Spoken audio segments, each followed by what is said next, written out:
The galaxy weeps as Princess Leia, aka Carrie Fisher, has died today. She was 60 years old. Dustin, does this news shock you? A little bit, because here's why. When we heard on December 23rd that she had undergone cardiac arrest of some form on that airplane, and then we didn't hear anything bad the 24th, the 25th, or the 26th, I just assumed she was making a slow recovery, because usually you have a heart attack, it's either going to kill you right then, or you're going to be fine, until the next one. So it is a little shocking that for 4 days she lay in a hospital bed and then eventually just died. That kind of sent me for a loop here today. Yeah, I was out at the store and one of our fans posted it in the Facebook chat or the Facebook group, and I was like, "No way!" And then my Facebook page has been bombarded with just fucking Princess Leia pictures all day. That's all I've seen. You can't go through my Facebook feed without seeing like the same three pictures of Carrie Fisher. Right. No, I was at work and I was reading some news article about Trumponomics or something, and randomly I came across this comment, Carrie Fisher has died, and I was just like, what? And so then, of course, I jumped on some other sites to verify it, and then I got a hold of you, and here we are. Yeah, I mean, people are taking this really hard because, Star Wars means a lot to a lot of people. I mean, we love Star Wars. I think you and I have a more realistic take on this. I mean, personally, I'm not trying to sound cold-hearted, but Carrie Fisher had a bad drug problem. People don't want to acknowledge that, but that shit fucks with your heart. And No, absolutely. I mean, she had mental health issues. She often in her autobiographies and stuff like that would talk about her heavy cocaine usage. Drug abuse and mental illness tend to go hand in hand.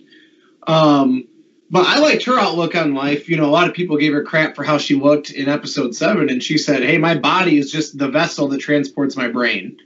And I really admired her for that because I have similar feelings on that. But yeah, I mean, you do as good of drugs for as long as she did.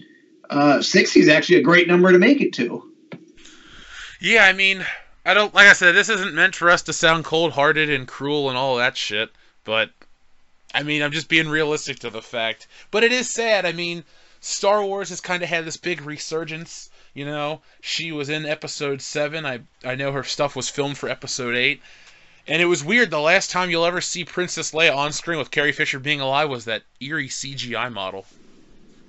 Yeah, no, now, at the expense of sounding cold, I'm going to say what I assume is on a lot of people's minds. And that is that I hope that her character dies in episode 8, pre all this real life stuff, because I want her character to have closure. I don't want them to have to use a CGI Carrie Fisher in episode 9. I don't want them to use another actress. I don't want them to do an off-screen killing. I said this in podcast when she was healthy, and I'm going to repeat it now. I think for Kylo Ren's character, you need to have him kill Han Solo in episode 7, kill Carrie Fisher in episode 8, and kill Luke Skywalker in episode 9. I hope they went that route because now that she's gone for real, it's going to be awfully 9 to do her justice in episode 9.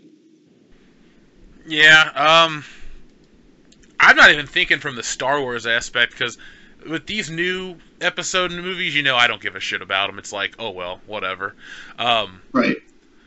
But it is going to be bizarre to see how they shoehorn her in, or if they had a lot more planned for her, I know the movie will be dedicated to her. At the very end, it's going to say, for Carrie or something like that, because they always put that shit in movies to tug on people's heartstrings, and then the crowd's going to cheer and all that stuff, so...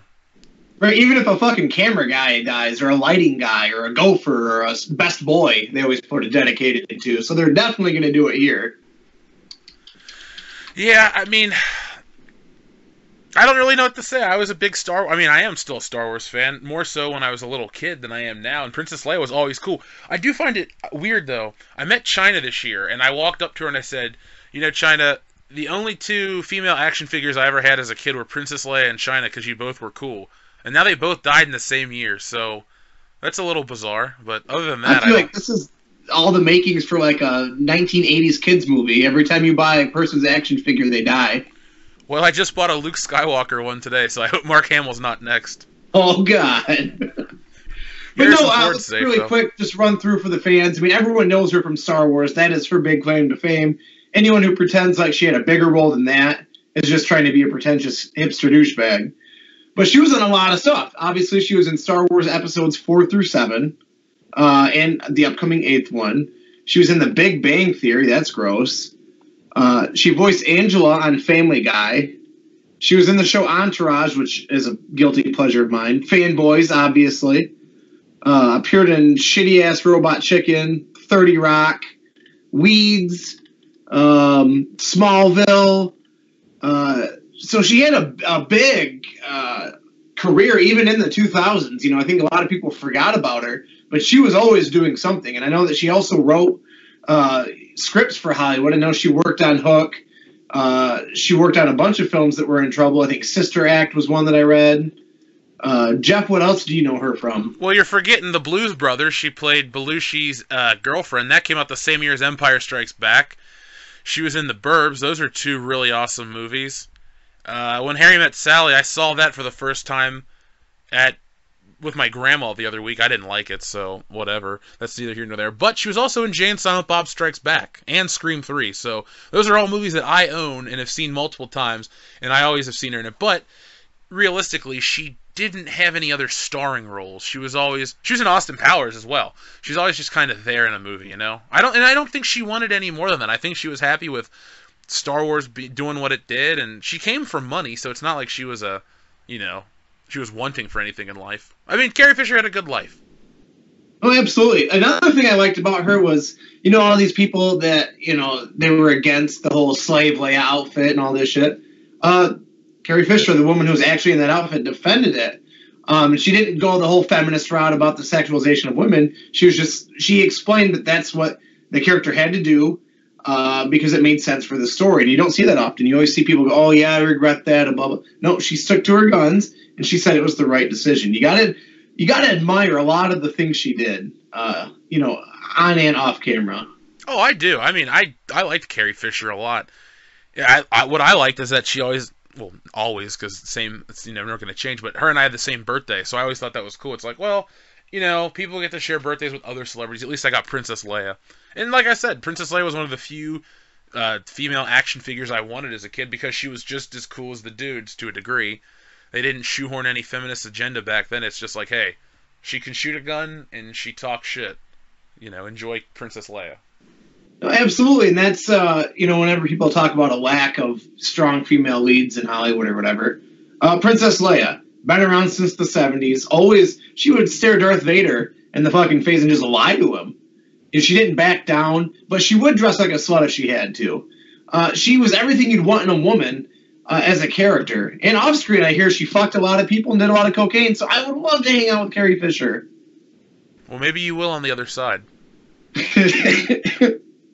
So, I did notice that in one of her autobiographies, she said that if she ever died, she wanted her obituary to say that she drowned in moonlight, strangled by her bra. What a cool thing to say, despite dying of an actual heart attack and really probably didn't feel any good. Didn't feel like moonlight. But yeah, Carrie Fisher, very cool, very in touch with her brain and death and all that stuff. She will be missed. Yes, she will. Like I said, this one's for Carrie Fisher, aka Princess Leia. I know there's a lot of people crying. You know, don't when somebody famous dies, don't cry about it. One, you never knew them, and maybe they had an effect on your life to a degree. They entertained you, but she had a good life. She got to do everything. She traveled the world. She was world famous. All this other great shit. I mean, don't cry for her because she's gone. Just be like, you know what? She added a lot to Star Wars. Star Wars added a lot to culture, and there you go. No, absolutely. She, anyone who thinks 60 is a young age, maybe for us regular people, but she lived the life of 1,000 people in that 60 years. So I think she did all right for herself. Now, I'm going to get a little sappy here. I'm going to quote Master Yoda, just because I saw somebody else do it and it tugged on the heartstrings, but it said, "Death is a natural part of life. Rejoice for those around you who transform it into the Force. Mourn them, do not. Miss them, do not."